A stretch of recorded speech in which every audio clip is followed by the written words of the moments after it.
Good morning, I'm Angelo Castro III. I'm Angela and we are the Castros. Good morning sa lahat ng mga ka-brunch. Yay! Yay! It's a Bakit Friday. yay? It's a Friday, of course, diba? And we get the next 2 days to rest and to recharge. At, next 2 days. And kasi also, sa Monday, holiday, Idil Adha. Yes, so But, pero tuloy-tuloy yung news. And we have food, oh. Of course. Buddha's Belly, thank you so much sa inyong padala na ating pagkain Isa-isahin for mo yung today. isa-isahin mo yung dishes, sige. Of course, there's hakaw. Ano pa? There's hakaw. Buchi. Seafood rice. Fuyong. Ayan, fuyong. Egg Tapos, fuyong. Chinese kikiam. At saka curry beef. And buchi. And fried dumpling. Spinach, spinach siya na fried dumpling. Okay. Well, since Friday, hindi ibig sabihin walang mga balita. Madami. Of Siksik course. tayo today. Because we're serving you news in a countdown. All that before your second cup of coffee. This is Brunch. Kicking off our list with some sizzling volleyball action. Alas Filipinas under-18 nabbed the bronze medal in a competition in Thailand after defeating Australia. After losing to Indonesia at the 22nd Princess Cup Women's Under-18 Southeast Asian Volleyball Championship, the girls repeated their victory versus Australia in a straight set.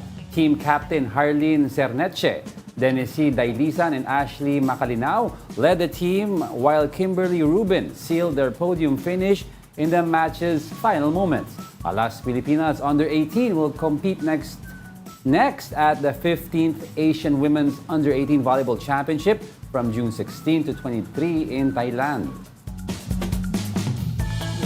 Bronze pa rin naman, di ba? Podium. Oo. Under-18 podium finish. Congratulations, and we look forward sa iba pang mga laban ng Alas Pilipinas. Okay, let's continue with our countdown. On our top 9, another Filipino pride, Pinoy cook lord Maynard Liera won the James Beard Award for Best Chef in California. Liera owns the famous Filipino restaurant Kuya Lord in Los Angeles. The Lucena, Quezon native started with a pop-up store before expanding eventually. His restaurant features southern Tagalog cuisines like pancit habhab and longanisa. The James Beard Award is dubbed as the Oscars of food. When I woke up the following day, here you go. Ang dami nang bumabati, and then doon ko na-realize na, oh shoot, this is a really big deal, especially in California. I'm so proud of who I am and who I am now. And sabi ko, if I'm opening a Filipino restaurant, I need to make sure that I am representing our culture. Yung James Beard Award, that's very hard to Oo nga attain daw because pa-Oscar daw ito ng food section. they have more, aside from yung actual judges na papadala mo ng food when isa-sample nila, you have the actual, what they call, parang yung mga ghost tasters. Na throughout the year, they will check you month in and month out. Kunyari, 12 months, you have 12 ghost tasters who will come to the restaurant. Iba-iba sila to check consistency. Kasi kung kunwari masarap na, sinabmit sa judge, masarap siya. Ngayon magpadala tayo ng ghost tasters. And then every month may pupunta iba-iba to see how consistently good yung food at pagkain niya. Kaya very very stringent yung process for this James Beard Award and for anyone to win it. Kaya nga nagulat nga. It's like earning a Michelin star. Ang taray. So congratulations kay Chef Lord, Kuya Lord ang tawag ng restaurant Pero sa Los tsaka Angeles. historically, those who won the award, yung business nila. Is he the first Filipino ba? I don't know. Pero yung businesses are nag-improve tenfold. It's because you get that seal, you get that trophy, and then people, may guide yan yung James Beard Guide also. Yung hahanapin mo, sino ba yung nanalo nito? Let's kain nga tayo doon. Ang maganda dyan, syempre, naha-highlight yung Pinoy food, di ba? Sayang, di na lumalawak yung alam ng ibang tao tungkol sa Pinoy food. Pansit Hindi lang habhab, pansit hab. Pinag-usapan natin yan the other yesterday. day. The other day, nagpapansit Wala, hindi na natin matitikman yung habhab niya. Mahal na yan. Pero yun nga, as I was saying, mas nakikilala yung pagkain ng Pinoy, 'di ba? Outside Yeah. our country. Hindi lang nababox in sa adobo, sinigang, which is also naman masasarap. But there are other dishes But lumpia, sana, paborito ng... sana ma-highlight. Lumpia naman, hindi naman yan in nature origin. It's not Pinoy, it's Oo Vietnamese. nga, oo nga. Pero may crispy pata ha, may sisig. Oo, ang yung dami mga pa niya. tapsilog. Mga tapsi natin.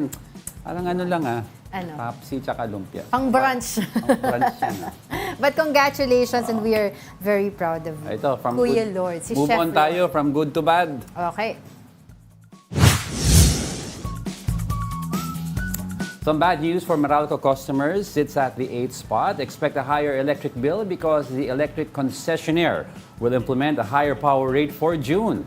This month's rate went up from around 11 pesos per kilowatt hour to over 12 pesos per kilowatt hour. This means a household consuming 200 kilowatts per hour should expect a 129 pesos increase in their billing. Meralco said this is caused by the uptick of generational charge that resulted from the higher cost of wholesale electricity spot market or WESM. They added that the increased demand amid the thinning electricity supply last month played a factor in the rate hike. All right, coming up. What was the cause of the fire in Kuwait that killed 3 Filipinos? And what does PAGCOR have to say amid issues surrounding the Philippine offshore gaming operators or POGOs? We are just getting started, mga kapatid. More of our top 10 news when Brunch returns. Keep it here on One News.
morning. You're still watching Brunch here on One News. Happy Friday and advance Happy Father's Day sa lahat ng mga daddies out there. And of course, thank you so much sa Buddha's Belly para dito sa ating brunch for today. Hindi ka kakain? Hindi. Ito may mga message ako galing sa mga ka-brunches natin. Ito galing kay Tony Munar.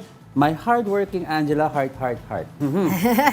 Kasi tumatawid tayo Tumatawid tayo keep ng your heart studio. to your own heart.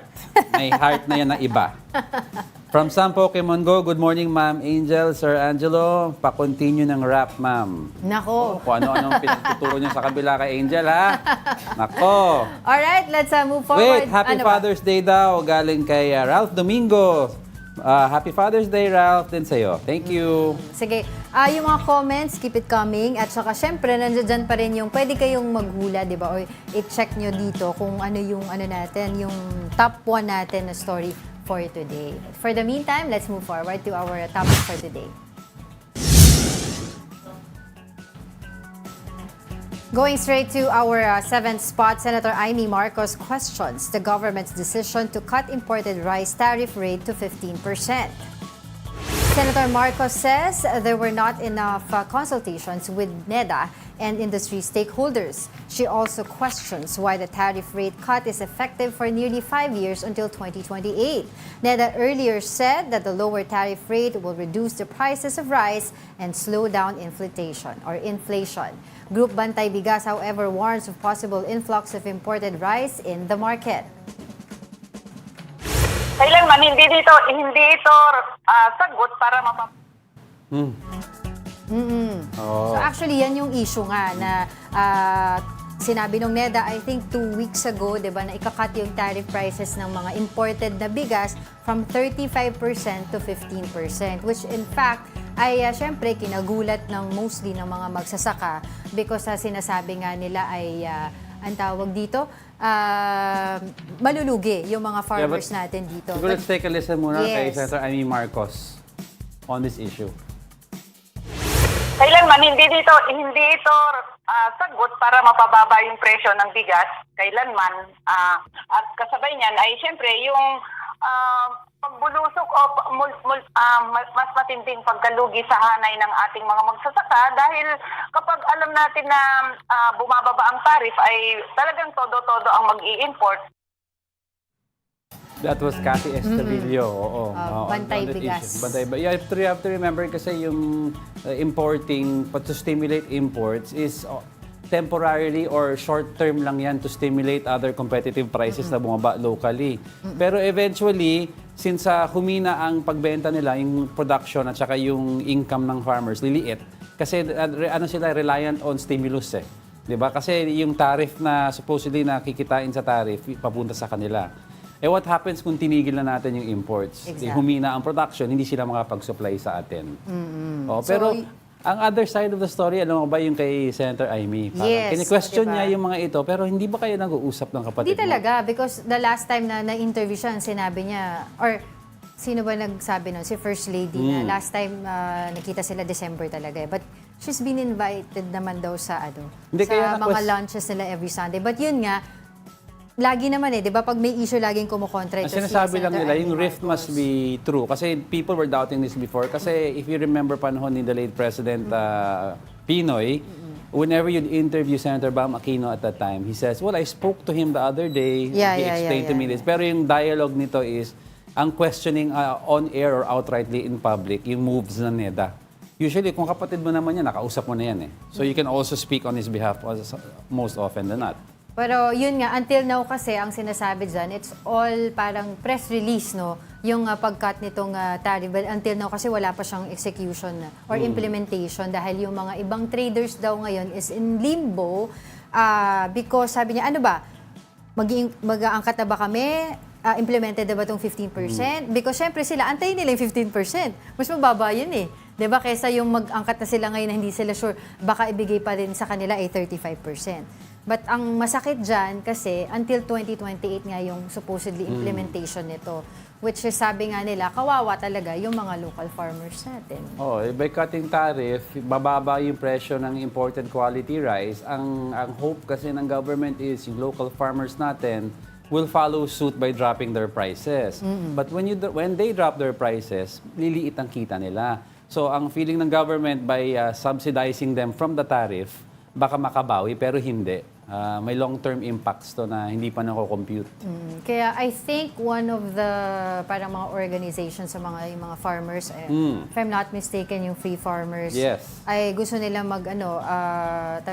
mag-file ng case to file a temporary restraining order kung naipasa na nga. Hindi naman naipasa, no, kung mai-implement na itong bawas sa tariff sa imported na mga bigas.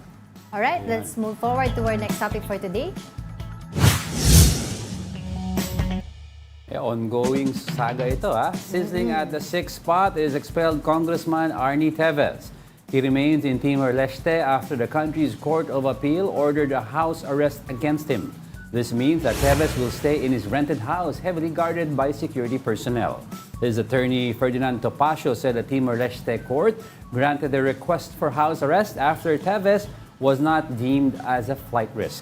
This will also ensure his attendance in court hearings. The Justice Department will further monitor Teves in Timor-Leste to ensure that his procedures are valid and appropriate. The government wants Teves back in the Philippines to face his charges for being the alleged mastermind of Negros Oriental Governor Roel Degamo slay case. Tuloy-tuloy ang House arrest. So he was released and ordered re-arrested Diba? Oo. sa pero house arrest naman. House arrest siya. Oo. Kasi yung unang release nga sabi na, ay, wala na siya, okay na. Then Oo. nagpakita sila ng picture na kaakbay itong si kanyang attorney, si Attorney Topacio. But the house arrest is also precautionary measure lang pala just to ensure na yung court proceedings that will happen na mag-attend siya. Oo, kasi hindi naman flight risk eh. Yung yung release sa kanya is due to because of tawag dito, habeas corpus. Yes, habeas corpus. Pero of course, yung asawa ni Degamo, I forgot Janice. the name, Janice Degamo.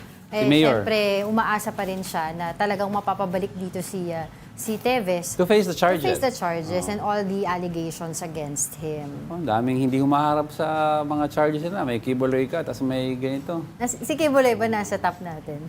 Ayan ang hindi ko alam. Umarap Kasama ka ba na. siya sa countdown natin? Para tong si Finding Waldo Finding Kibuloy. Oo. Nako. Even nga yung lawyer niya, di ba? Nung napunta na tayo kay Kibuloy, yung lawyer niya hindi niya alam Oo, kung sabi ng nasaan. lawyer, nalabag daw ang karapatan ni Kibuloy, overkill daw ang ng pulis. Tapos tinanong siya, asan ang kliyente mo? Hindi ko alam. Nako, Kung hindi ka teka muna, bago hindi, uminit teka ang lang, ulo ni Diego kung nanonood siya, kung hindi ka ba naman nasisiraan ng bait, Panawagan ka?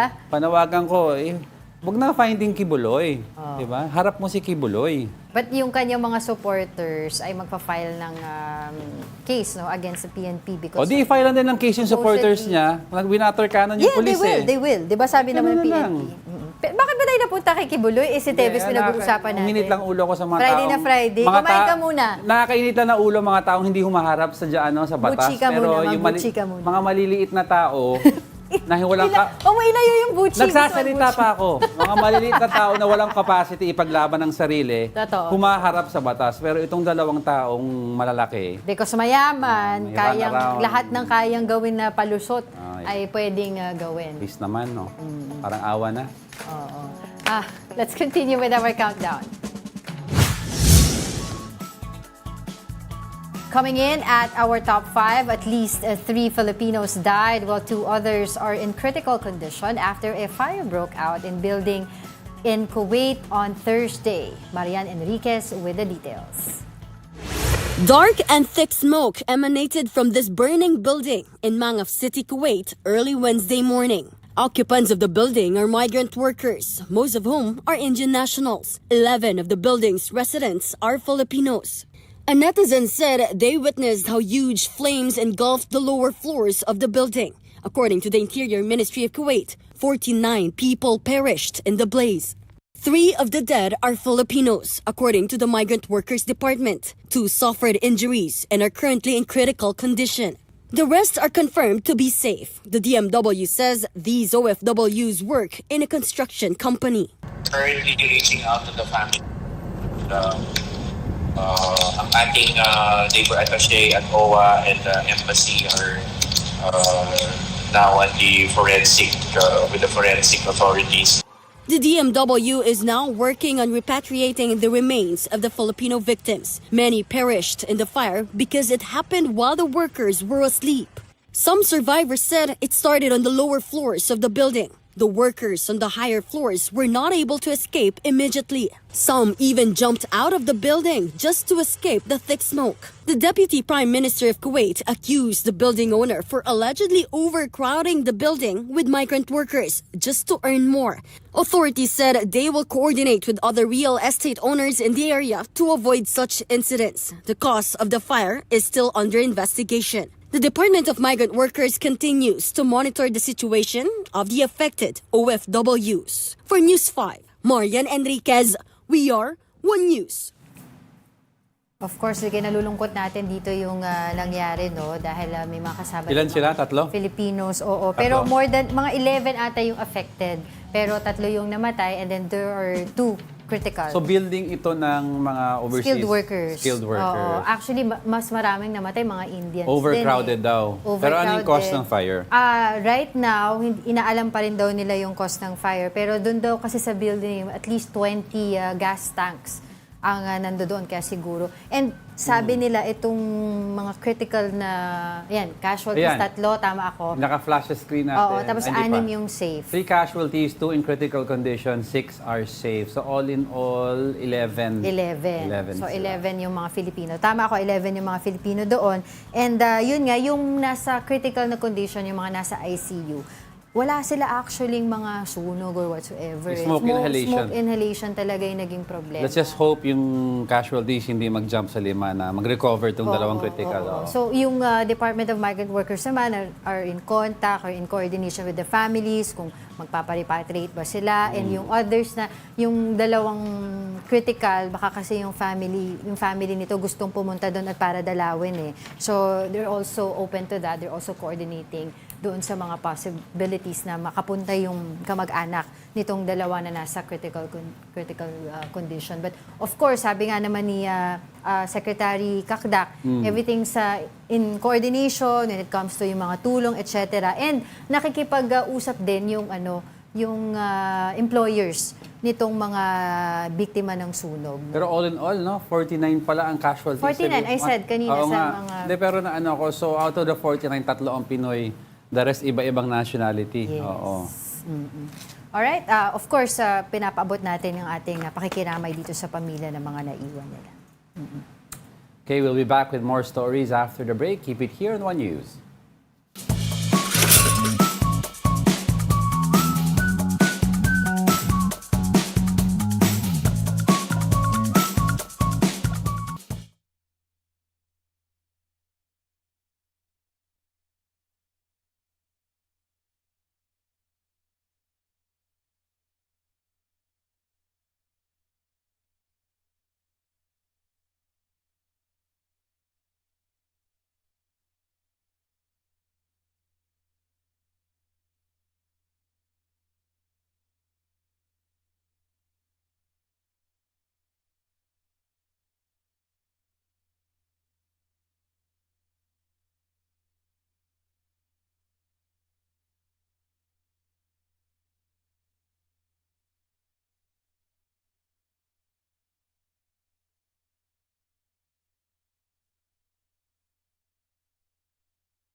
Welcome back. You're still watching Brunch here on One News. And since it's a Friday, it's another episode of Brunch break.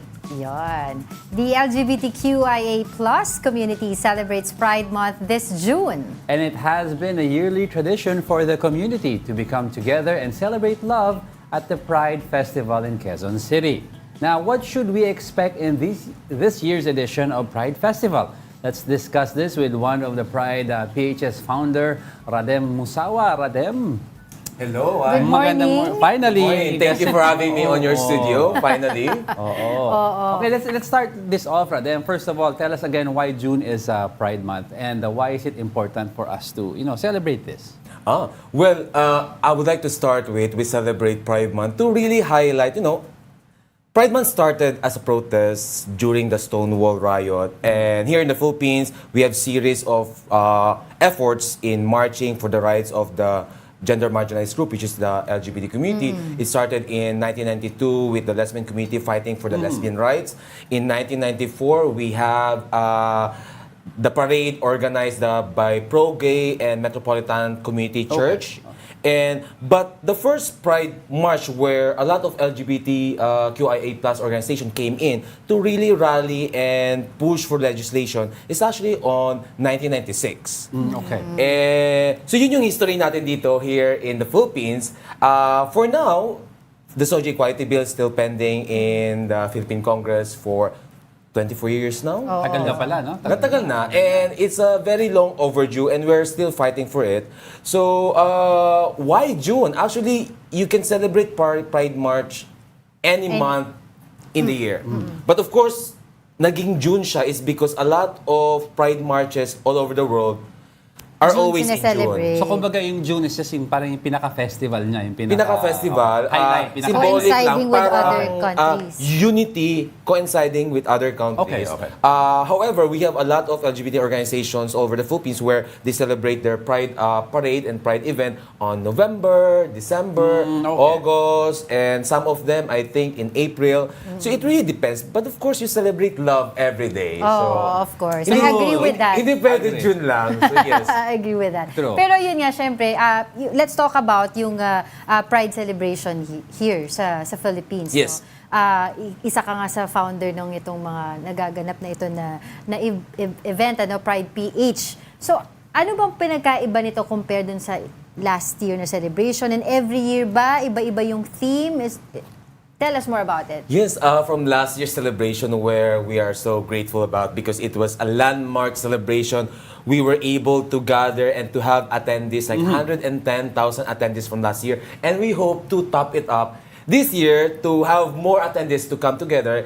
And luckily, with the supportive mayor of Quezon City, Mayor Joy Belmonte, we were able to put one location in Quezon City for the Pride event. So one in Quezon Memorial Circle and one is in Matalino, Kalayaan. In Matalino, Kalayaan, we will be having there the food and art market as well as other programming So there. it's the whole street, parang festival It's the siya. whole street. Then, coincidentally, in Quezon City Memorial Circle, the Pride Expo will be there. And also the Pride Night, which is a lot of people are very excited about because we have a long list of celebrities and artists who will be performing for the Pride Night. And one of them is Glock 9, Alex Diaz, Vice Ganda, Ben and we have Beanie, which a lot of people are so excited to really watch. Big fan sila doon. Oo, of Feeling ko course. tanda-tanda ko na, but their songs are really amazing. Oo. Pero speaking of personalities, nabanggit mo na yung mga iba't ibang personalities that will, celebrate with you guys in this event. Kasi may issue, 'di ba? And we want to address this about Kalad Karen. Ano ba nangyari? In regards with this issue, we are now coordinating directly with Kalad Karen and her team. With Pride PH, we value the time and effort of our guest performers, artists, and celebrities who are in solidarity with us in fighting for equality here in the Philippines. However, there are certain miscommunications on the programming and the changes in time because of the safety protocol that needs to be in place. And unfortunately, that led to some of the artists and celebrities who were scheduled on certain time slot to be moved to a different time slot. But of course, because of their busy schedule, Hindi tumugma. they want to be in the event. Hindi talaga kaya. And their schedule, the new changes in the schedule, in a way, unfortunately, sort of like prevented them to sort of to be part of it. But we were already communicating with them, and hopefully, we'll Maayos. be able Ma-iron to out resolve ito. this issue, and Kalad Karen will still be with us on the day itself. Of course. Siyempre, yan ang mga inaantay din ng ibang mga fans niya. I Eh. know. Tsaka Of may course. nagtatanong, of course, aside from yung mga celebrities natin na expected doon, no? Do you have any political figures that might grace the event that may show maybe kung anong kind of traction we are looking forward to sa atin Soji Bill? Oo. Yes, definitely. One thing I could mention lang na very sure ako na wala pa, hindi part of the NDA. But of course, our equality champ, Ayusin. of course, our equality champ, Congresswoman Bataan Representative Of course. Geraldine Reman, Geraldine she will be Reman. there. And of course, in the Senate, Senator Rizal Rizal Tavera. these two icons has been our strongest ally and, you know, the one really moving in the Philippine Congress for the Social Equality Bill. For now, as far as I know, the Social Equality Bill or Anti-Discrimination Bill in the House of Representatives already passed the third reading. But of course, the Senate, dun yung challenging natin na hindi gumagalaw. So hopefully, with this Pride event, would pave way for our politicians, public servants, To take a look again. to take a look again and see like Okay. we are here, we are queer, and we need protection for, you know, to address these issues that a lot of LGBT community are facing. Here in Metro Manila, if I'm just going to compare, a lot of people here are living in a certain, no, there's certain privileges with the community here. That's why we were able to do a lot of big events for the LGBT community. Yeah. However, there are a lot of our brothers and sisters, especially in Mindanao and Visayas, especially in Bangsamoro region, who are not protected. However, I mentioned it a while ago na Pride is a protest, and it's still a protest, but we also use, well, hindi siya bad, but we use the Pride event also to celebrate our small achievements. Of course. Like for example, there are already like 82 anti-discrimination ordinances on both provincial, municipal, city, and barangay level that are being enforced now in the in the Philippines, which protect 37.21% of Filipinos nationwide. But of course, we need more. Yeah. Then, just last year, we were able to achieve the first anti-discrimination ordinance that has LGBT protection clause in it. Yeah. In a municipality in Panglimasugala municipality, which is under the Bangsamoro Autonomous Region of Masin Mindanao. So it's the first one, and we have a lot of LGBT activists now moving on and leading the movement for climate change, rights for course. women, children, indigenous people. You see, when you empower certain community, this community would move forward to protect other vulnerable, marginalized community as well. So that's one of the importance of really pushing for equality for all. Yeah. Sige, okay. So, may nagtatanong din kung welcome din ba yung ibang mga hindi members ng community doon sa inyong event? Yeah, of course. Actually, Siyempre gusto makikain ng mga ibang tao. Makiparty na rin. there will be a lot of selections of food doon na magtitinda as well, and especially we also support LGBT-owned businesses that they will be there as well. We have a lot of set of allied organizations, personalities, agencies who will be with us and joining So, us Radem, yung sa, in fight for human yung rights. sa Matalino, doon yung mga kainan, yung mga food. And also merchandise, merchants. But do and- we have this merchandise and food places also sa Circle? Actually, meron din. Meron din. But of course, naka-center yung food and art sa Matalino Maginhawa. Okay. For us also to pay way to attend and also host and accommodate a lot of attendees for the Pride event. Kasi due to safety measures, Yeah. we're expecting kasi more attendees this year. Hopefully, we will be able How many to beat did you have last year? 110,000. So anong And goal then, natin ngayon ngayon? ang goal, Oh, more than that, of course. we want more than that. Of course, the more So the half a merrier. million.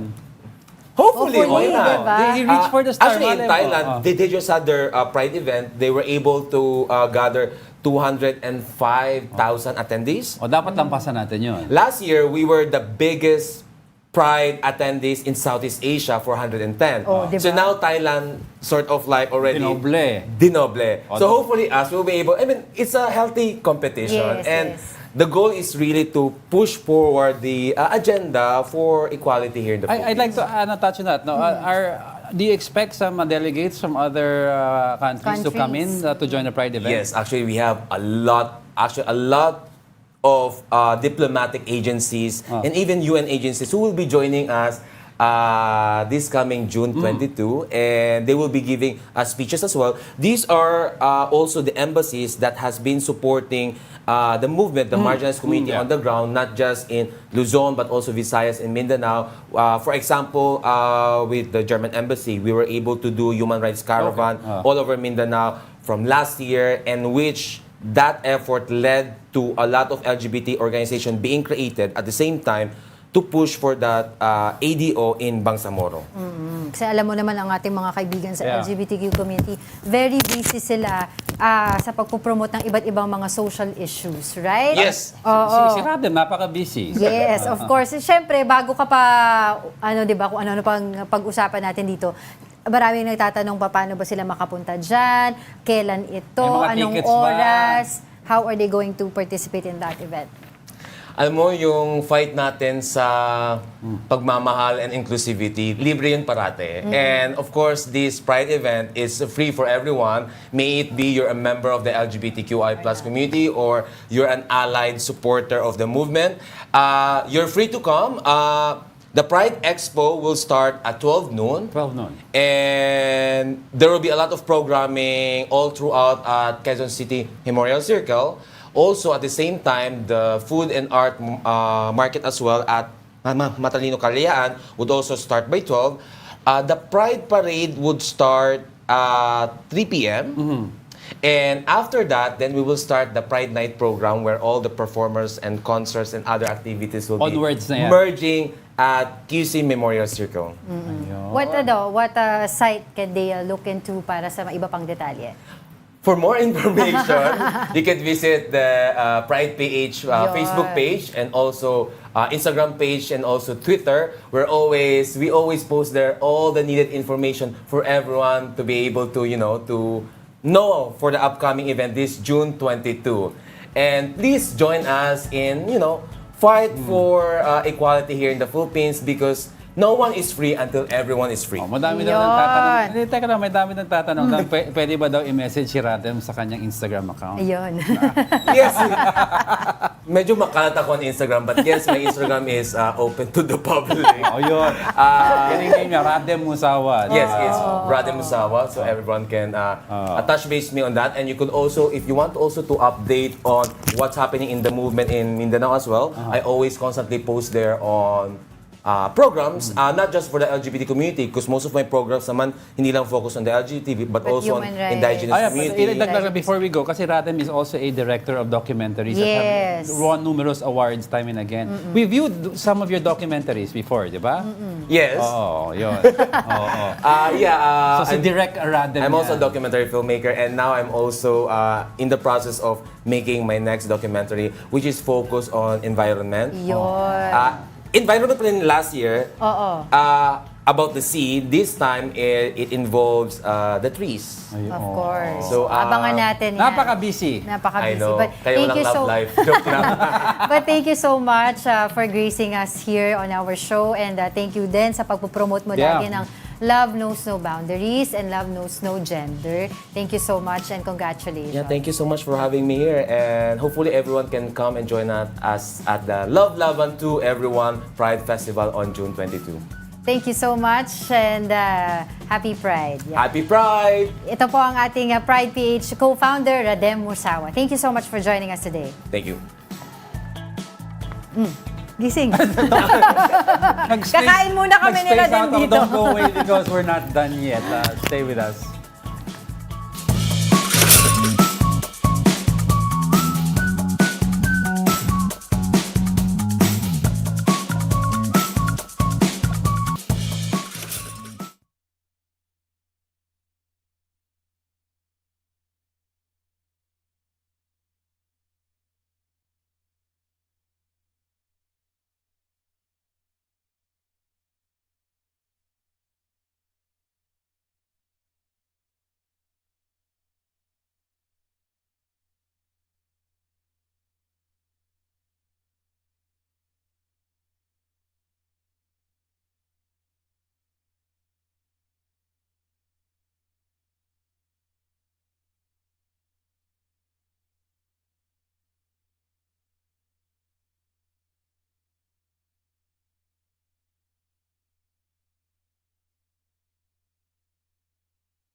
Welcome back. You're still watching Brunch here on One News. Sabi ni Sam Pokemon Go, Happy Father's Day nga pala daw. Sa lahat ng mga mabutihing ama. Happy Father's Day. Oo. And thank you pala sa Buddha's Belly again, no, for all this course. wonderful food. Siyempre, every Friday, ganun na nangyayari sa Pag atin. Friday, it's Buddha's Belly. Buddha's Belly Day. Buddha's Belly Day. Anyway, madami pa tayong pag-usapan, so let's move forward.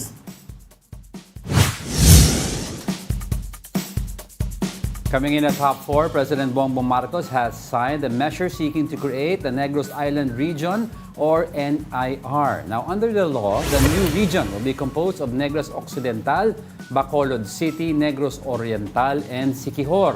Marcos says the formation of the Negros region will improve access to government services and address uneven growth.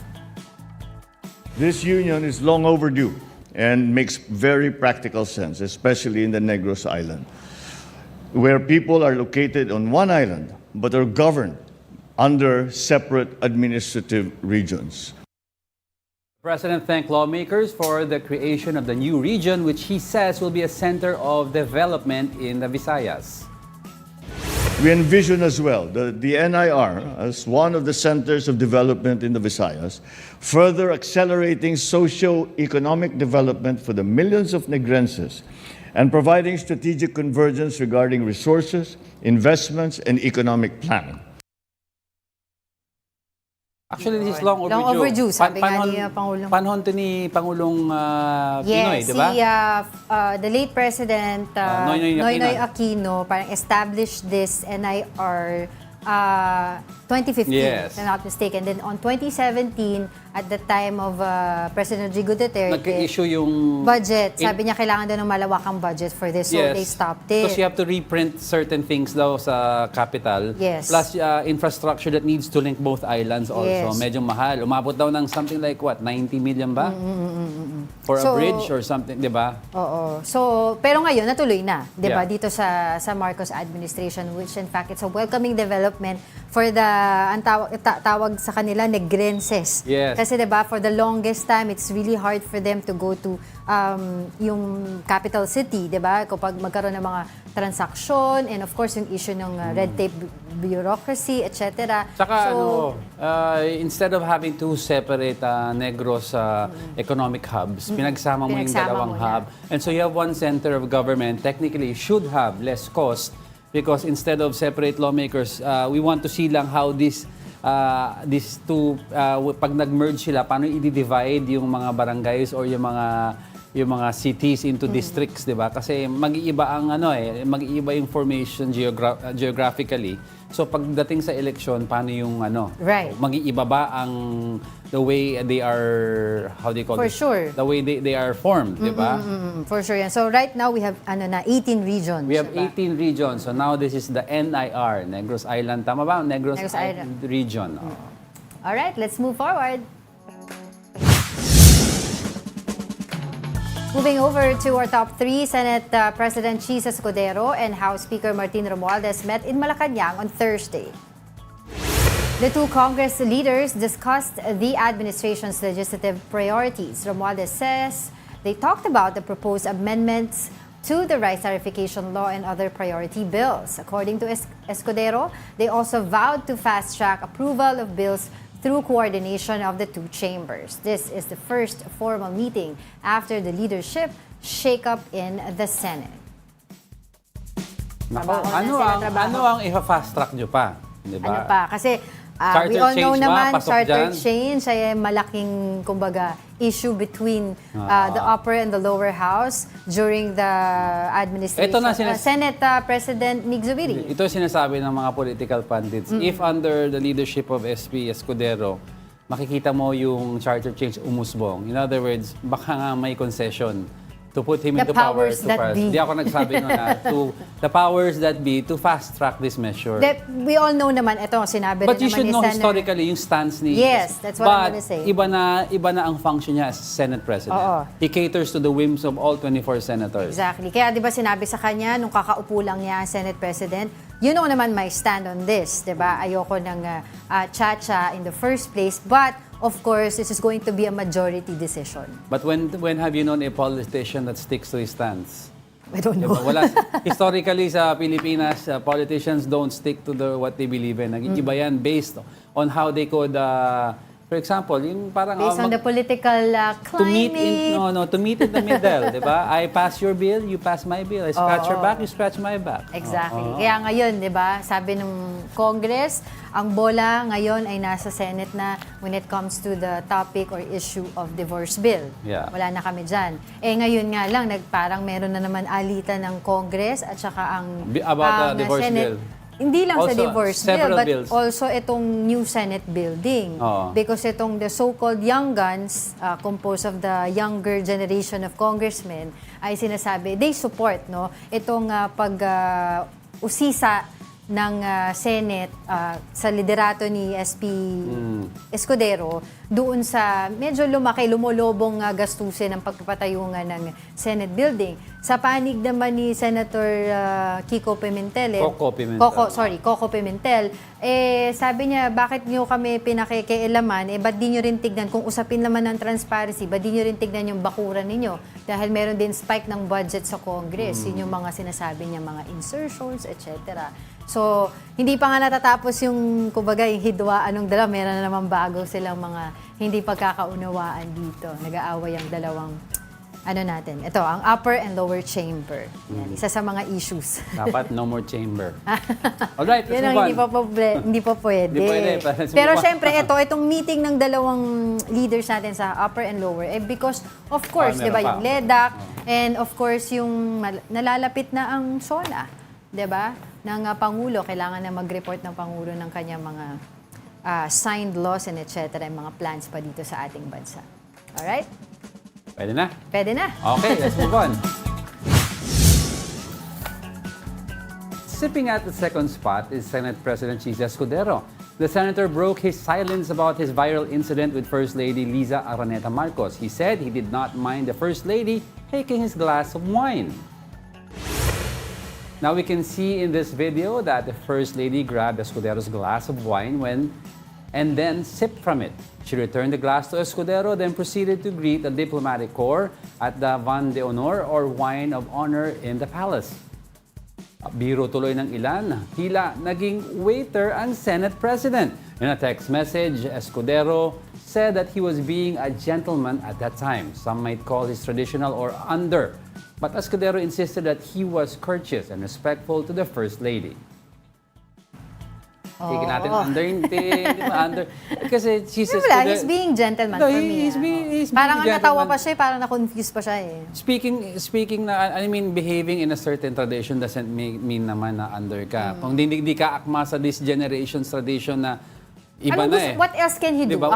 What else can he do Tsaka, at that point? Kung Magalit siya kay First Lady, ininom yung wine niya. Kung magkakaibigan naman silang lahat, tapos kinuha ng tropa mo, inumin, kunyari aligaga sa isang party, painom nga, di ba? Painom si First Lady. Okay lang. There are, sabi nga nila, pwedeng mga senaryo na maaaring nauhaw talaga itong si First Lady, kinuha niya, o hindi niya napansin na si Senator Chis Escudero pala, yung Senate President pala yung may hawak, kasi right after nun, binigyan din siya ng, di ba, binalik niya. Tapos binigyan din siya nung parang waiter ng, binigyan siya ng waiter ng another glass of wine. Pero sa akin, ang dami naman masyadong taong gumagawa ng mga issue na hindi mo nakakatulong sa bayan natin. Sabi daw, masyadong empowered ang mga tao. Pag ako ba uminom sa'yo, hindi, magkasawa lang naman tayo. Pero ang daming masyadong tao ngayong empowered dahil may social media account, may cellphone ka, i-video mo, gagawin mong issue. Pwede ba? Okay Gusto na nyo yan. tumulong sa bansa, look at something you can take a video of how you can help other people. Ang dami nagugutom sa kalye, pati pag inom ng wine sa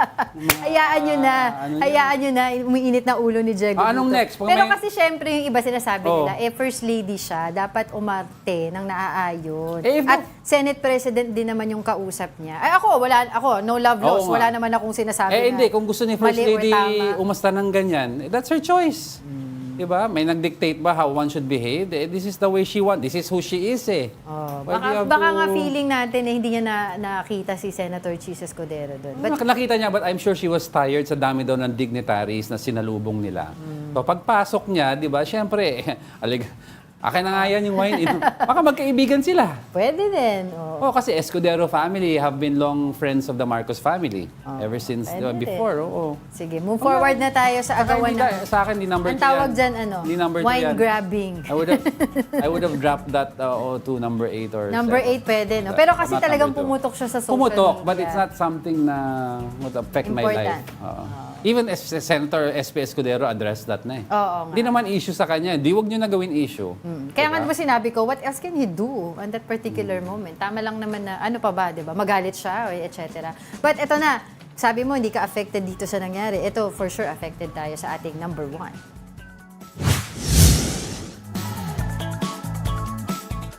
Our top story for today are the POGOs. Senator Win Gatchalian called out PAGCOR for supposedly failing to regulate POGOs in the country. In response, PAGCOR said it would be better if the agency will only focus on regulating casinos and gaming companies. Here's the report.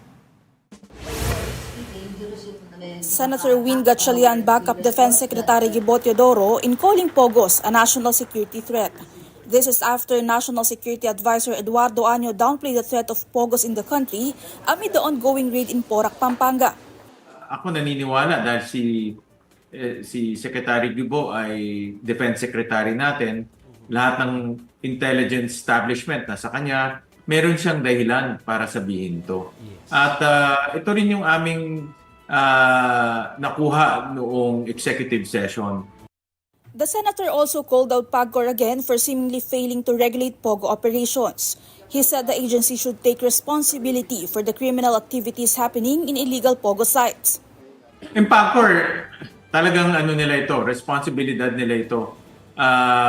Importante na nagre-regulate sila. Ang nangyari kasi ngayon, yung PAGCOR, dual personality, may operation at may regulation.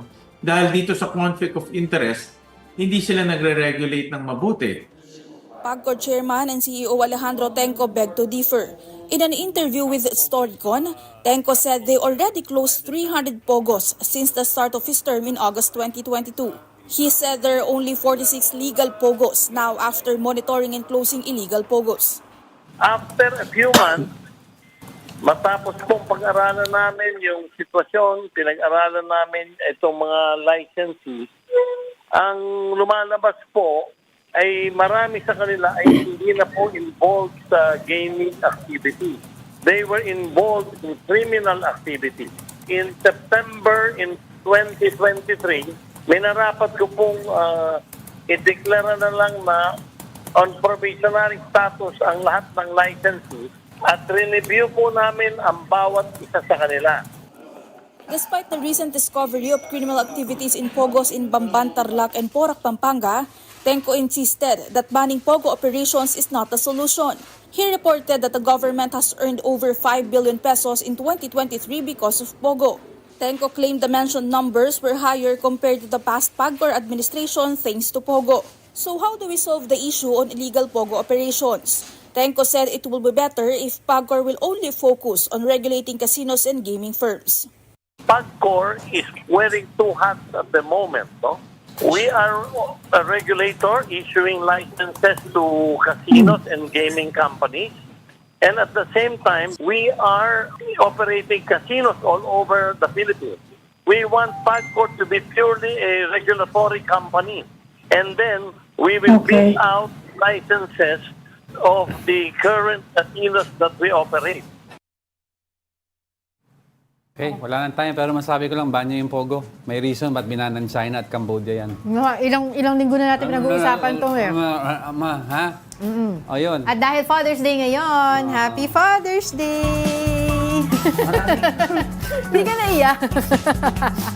Yung corny. Nakaching ako. Mag-thank you ka, di ka ba na-surprise? Maraming salamat. Kanina ba galing to? Sa amin. Maraming salamat sa buong mabutihin staff.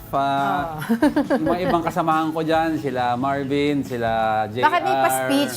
Hindi, maraming salamat lang. Oh, go. Anyway, dahil dyan, meron akong quote para sa mga taong binabaliwala ang mga tatay na hindi daw importante. A father's love still travels on after he's gone. A treasure hidden in the hearts of his children. A quote from John Mark Green. Happy Father's Day po Happy lahat ng mga Father's Day. mabubutihing ama. And of course, thank you, Buddha's Belly, for our brunch today. Ay, close mo na yan. And that wraps up today's episode of Brunch. Join us again on Monday. I'm Angela Lagunsad Castro, and you are... Tapusin mo na. Tapos na. Angelo Castro III. We are one news, all sides, all the time.